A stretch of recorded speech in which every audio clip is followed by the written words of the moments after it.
Olá, boa noite. Inscrições abertas para alunos da UFO fazerem intercâmbio. Estudantes colam grau em Uberlândia. No estúdio, a gente explica como as leis são criadas no Brasil. Quem decide o que vira lei? O Jornal da UFO está no ar.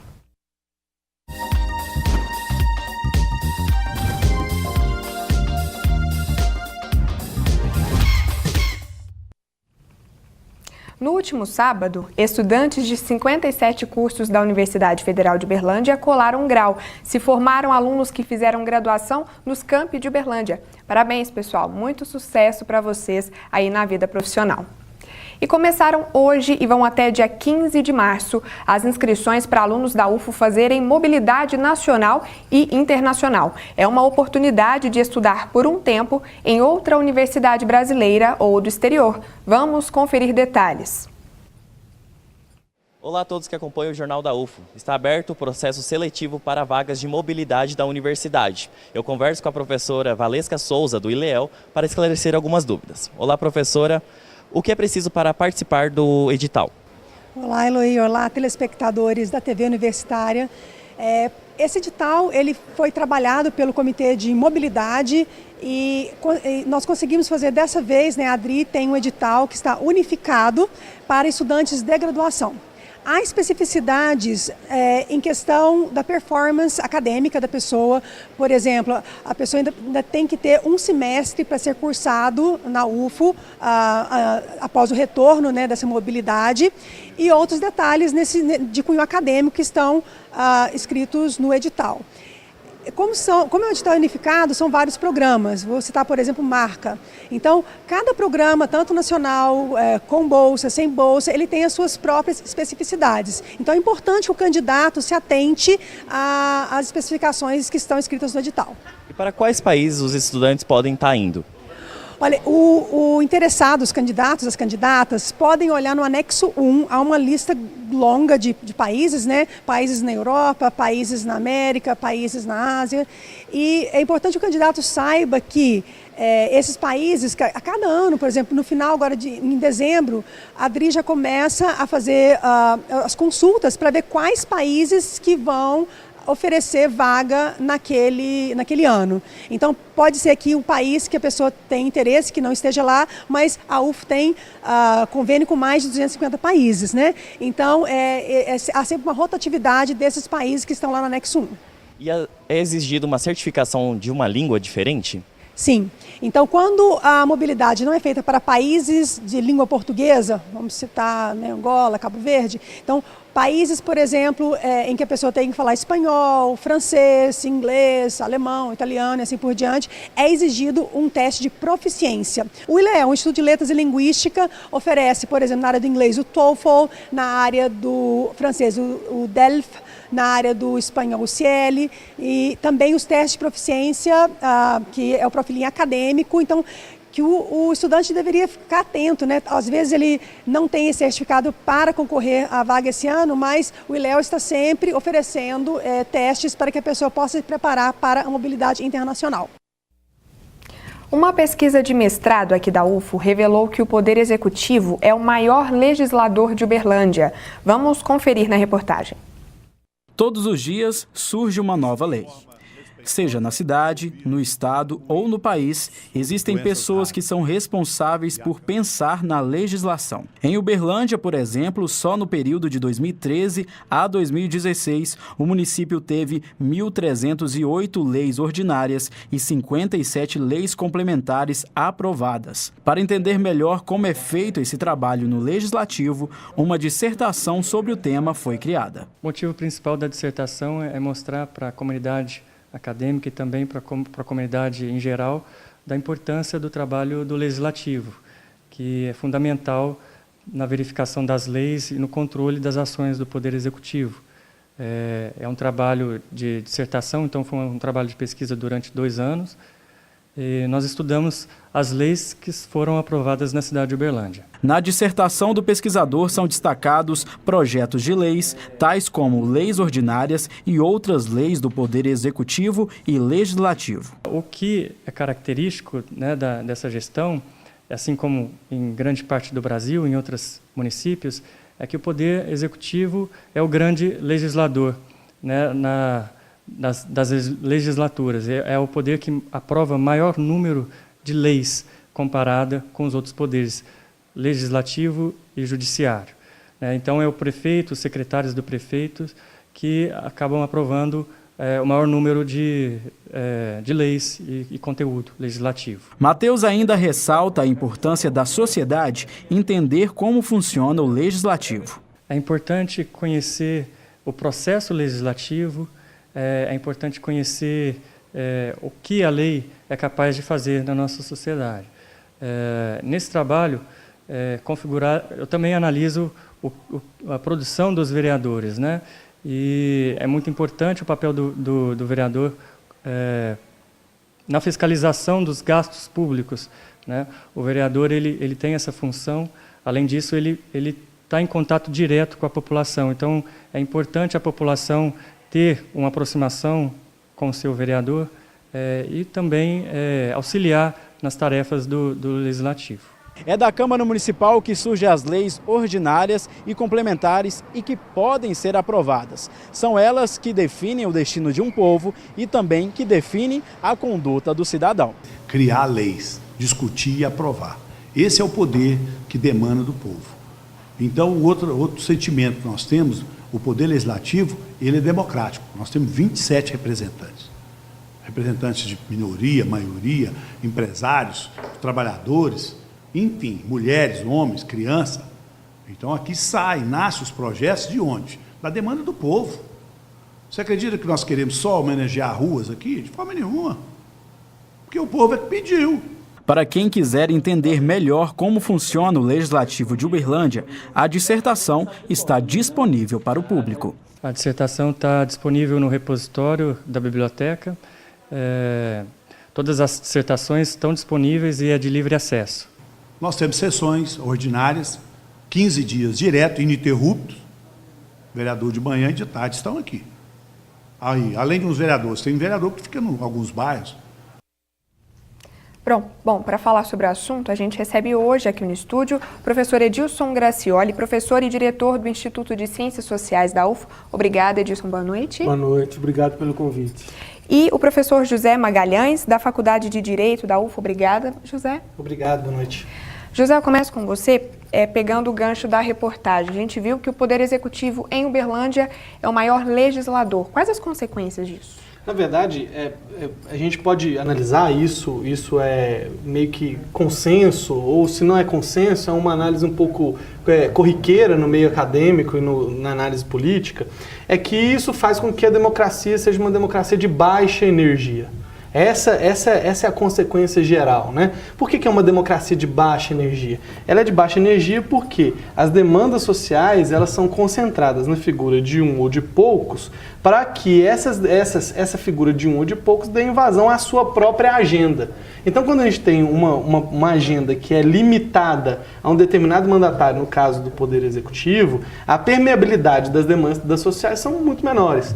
Então, o Poder Executivo, veja, ele é construído juridicamente no Brasil para ser um poder quase imperial. Na verdade, é para isso mesmo, né? O presidencialismo surgiu nos Estados Unidos para substituir o rei da Inglaterra, que não existia mais, e o presidencialismo no Brasil surgiu para substituir o imperador que tinha sido deposto.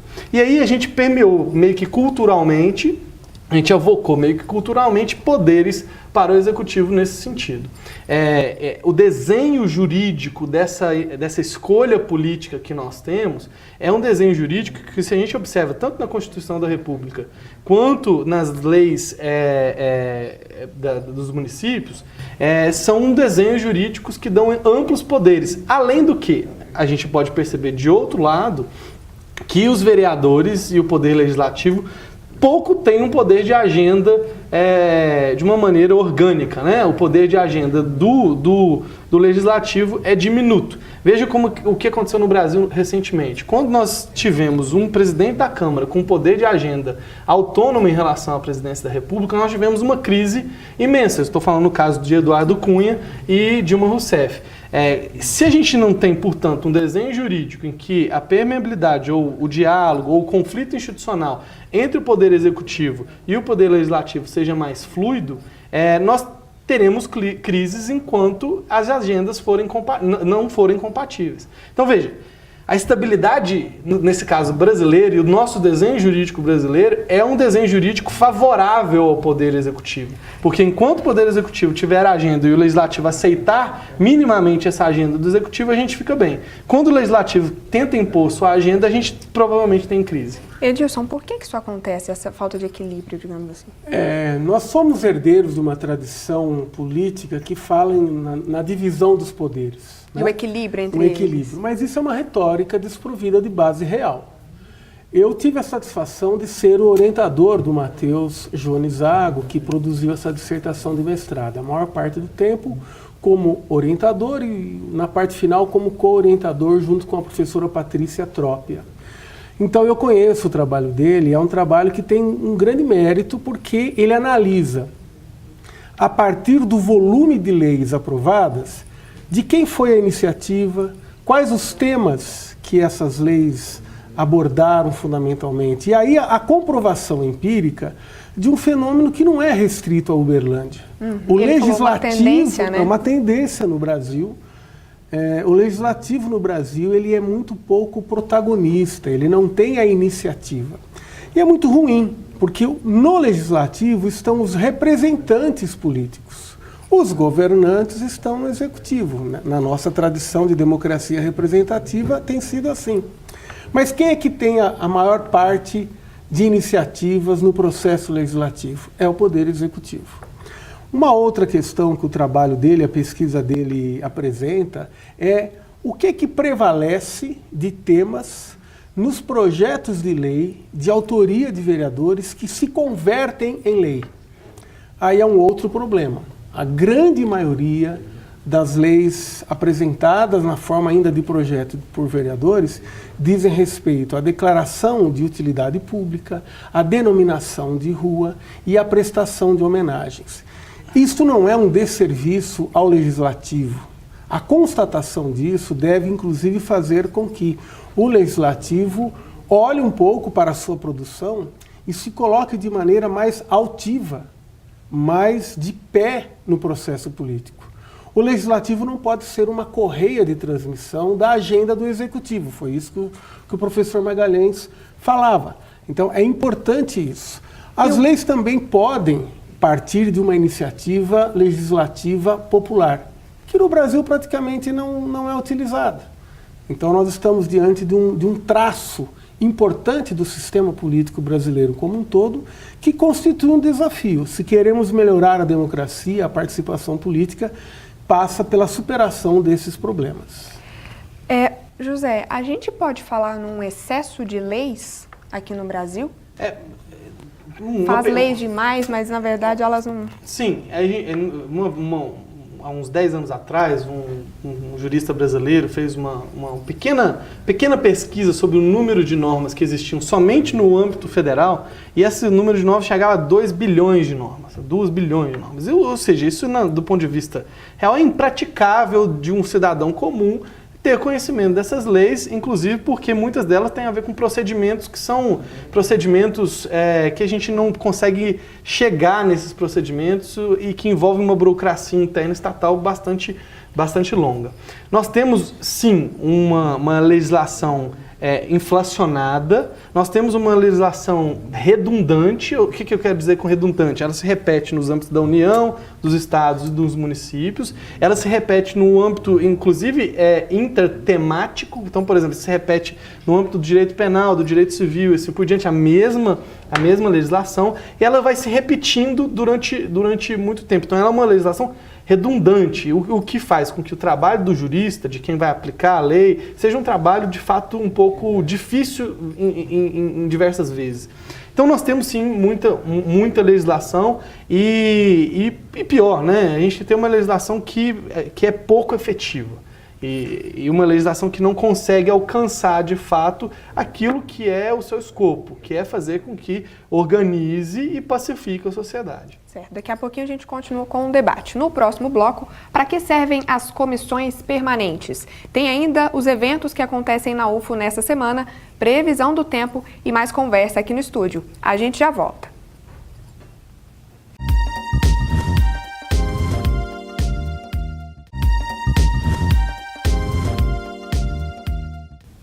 Estamos de volta. Hora de conferir a previsão do tempo para amanhã.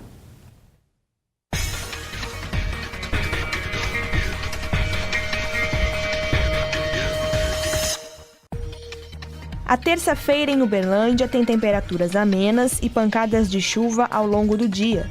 Mínima 19 graus e máxima de 26. Dia chuvoso também em Patos de Minas. Os termômetros marcam entre 19 e 26 graus. Em Monte Carmelo, a terça-feira segue chuvosa e com tempo nublado na maior parte do dia. As temperaturas variam entre 21 e 28 graus. Dia quente e de chuva em Ituiutaba, com mínima de 21 e máxima de 30 graus. Em Monte Alegre de Minas, o tempo fica nublado e pode chover o dia todo. A mínima deve ficar 21 graus e a máxima 28. Comissões permanentes costumam participar da etapa inicial da formulação de uma nova lei. Olha só. Olá a todos que acompanham o Jornal da UFO. As comissões permanentes do Congresso ou comissões temáticas são peças-chave no processo legislativo. Eu converso com a professora Kentsy Lisboa, da Faculdade de Direito da UFO, sobre o assunto. Olá, professora. O que são essas comissões? Essas comissões são partes de cada uma das casas do Congresso Nacional, Câmara dos Deputados e Senado Federal, que avaliam os projetos de lei. E qual a importância delas? Elas fazem um juízo prévio se os projetos estão de acordo ou não estão de acordo com a Constituição. Se tiverem, elas encaminham esses projetos para a verificação geral do plenário de cada uma das casas. Elas, na verdade, analisam a compatibilidade de um projeto de lei com a Constituição da República. Então, elas estão ali no início do processo de algum assunto para virar lei? Exatamente. É como se fosse um juízo prévio para saber se aquele projeto pode vir a virar lei ou se ele está em desconformidade com o ordenamento jurídico. Obrigado pelas informações, professora. Voltamos ao estúdio. Professor, o senhor comentou agora há pouco dessa pouca participação popular na formulação de leis. A gente viu aí o processo de comissões. O melhor jeito, o jeito mais eficiente no Brasil seria nas eleições? Deputados, senadores, como é que faz para sugerir uma lei fora desse período? O sistema político que nós temos, ele está estruturado na concepção de democracia representativa. Então, a representação política que um parlamentar em qualquer esfera exerce, ela é uma das dimensões centrais do mandato. Representar pautas, bandeiras, movimentos, segmentos da sociedade, demandas, né? O vereador ainda, ou deputado federal, deputado estadual, ele ainda tem a prerrogativa e a possibilidade de atuar institucionalmente, né? E ele é uma peça importante dentro de um projeto político mais amplo. Embora muitos se recusem, inclusive, a admitir isso, um parlamentar sempre é a expressão de uma plataforma política. O que me parece importante na matéria que acabamos de ver também é o seguinte: a pesquisa que serviu, inclusive, de, digamos, pretexto para esse debate nosso, ela teve que se limitar àqueles projetos de lei que se converteram em lei. Por quê? Porque nós estamos ainda num patamar insuficiente de transparência quanto ao que é a produção do vereador e da vereadora em Uberlândia. O que eles fazem? Se o eleitor quiser saber quais foram as propostas, os projetos de lei apresentados pelos vereadores e que não tramitaram até a votação no plenário, ele não tem como. Porque muitas comissões argumentam que um projeto é inconstitucional ou tem algum vício na sua forma, e essa informação nós não temos. Então é preciso fazer justiça ao seguinte: a produção dos legisladores em Uberlândia, assim como no resto do Brasil, certamente não se limita ao que foi aprovado como projetos, como leis. Mas o problema é que nós não temos uma transparência que nos permita saber, afinal de contas, cada parlamentar apresentou que propostas que não se converteram em lei? Que moções de aplauso, de repúdio, de apoio foram submetidas e não foram sequer à votação? Que requerimentos não foram aprovados? Então, essa produção legislativa, ela é mais ampla do que aquilo que se aprova. E nós deveríamos poder ter acesso a essa informação. Não é lei o acesso a essa informação, professor? Na verdade, a lei de acesso à informação manda a transparência, né? Mas aí tem um ponto muito importante que o Dilson trouxe e que tem a ver com essa multiplicidade de leis que a gente acabou de falar. O trabalho das comissões é um trabalho central, mas o trabalho das comissões, via de regra, ela é organizado por um tipo de normatização que aí é pouco acessível ao cidadão, que são os regimentos das casas. Ou seja, o regimento da Câmara, o regimento do Senado, o regimento da Câmara Municipal. E esses regimentos são textos legais muito imbrincados, que você saber manejar esse regimento, você precisa de uma formação dentro do regimento importante. Então, veja bem, isso que o Edilson falou e que o trabalho das comissões traz. Existem matérias que não chegam nem a ir ao plenário da Câmara e que são aprovados diretamente no trabalho das comissões quando nós estamos falando da Câmara e do Senado. Mas isso foge da norma, não? Não foge, exatamente porque o regimento da Câmara permite que isso aconteça. É claro que, se por acaso, dentro das comissões, 10% da comissão exigir que essa discussão vá para o plenário, ele vai para o plenário. Mas se existir um razoável consenso dentro das comissões, a matéria não precisa ir para o plenário e parte direto para o terceiro momento do processo legislativo, que é a sanção presidencial. Então é um trabalho muito intrincado. E aí tem um outro tema importante para a gente lidar aqui. O trabalho das comissões ele é extremamente importante porque, para além de discutir o tema e para além de discutir a constitucionalidade ou não do tema, é ali que é levantado o trabalho informacional que vai dar subsídio àquela legislação. Então é ali que podem ocorrer as audiências públicas, é no trabalho das comissões que se trazem as pessoas especialistas para tratar do tema, é no trabalho das comissões em que pode existir, no caso, obviamente, da questão federal, com mais amplitude do que no município, as pressões da sociedade civil, e é no trabalho das comissões que, de fato, nós vemos a atuação dos parlamentares. No plenário, a coisa é muito mais teatral.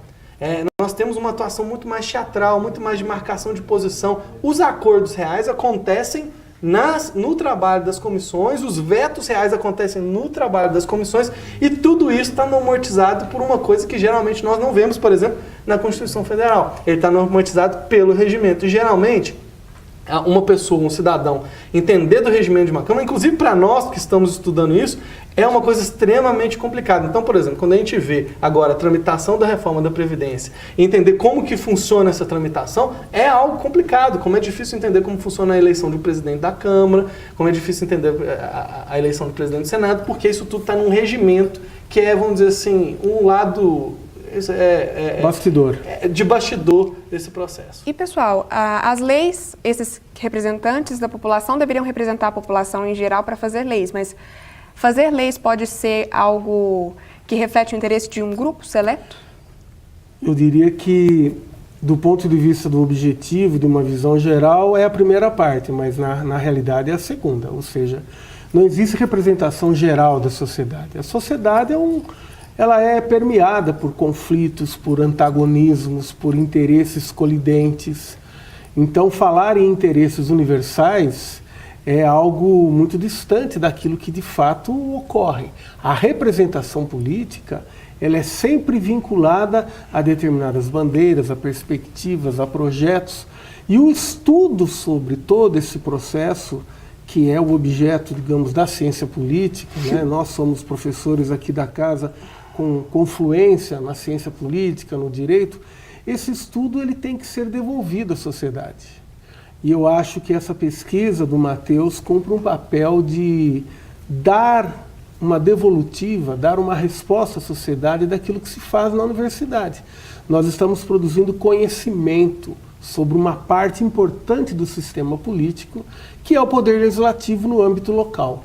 Nós não podemos nos contentar apenas com grandes teses gerais, é preciso dominar os pormenores, os detalhes de cada processo, de cada parte do processo político, e eu acho que essa pesquisa é uma contribuição nessa direção.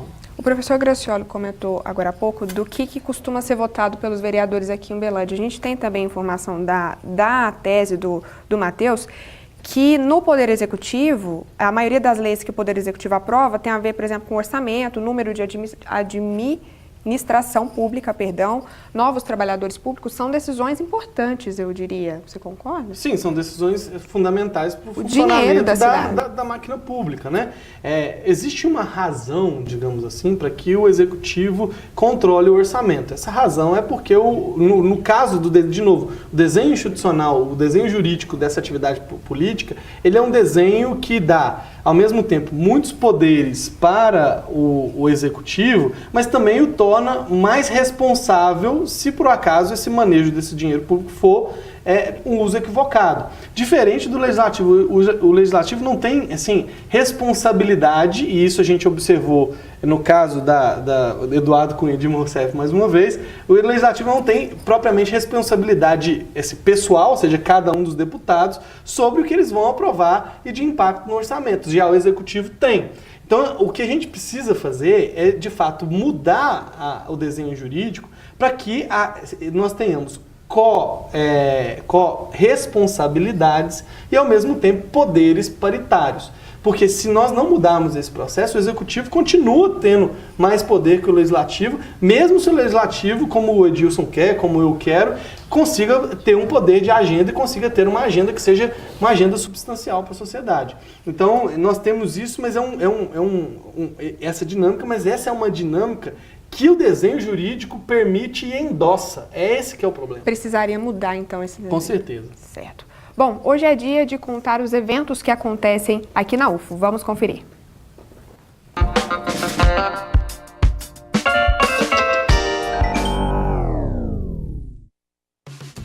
Olá pessoal, última semana de fevereiro e começa a contagem regressiva para a volta às aulas na UFO. Aproveite e marque na agenda essas dicas de evento. Começa hoje o 8º Seminário Nacional de Educação Especial e o 7º Encontro Nacional de Pesquisadores em Educação Especial e Inclusão Escolar. As atividades são promovidas pelo Centro de Ensino, Pesquisa, Extensão e Atendimento em Educação Especial da UFO. A programação encerra na quarta-feira. Para você que está com tempo livre nesse final das férias, a dica é visitar o Museu da Biodiversidade do Cerrado, no Parque Siqueiroli. Lá você pode conhecer uma exposição que tem várias espécies de animais e vegetais do bioma Cerrado e também um acervo científico de répteis, anfíbios, mamíferos, aves e invertebrados. Participe das dinâmicas que são oferecidas. Uma ótima semana para você e até o próximo Eventos UFO.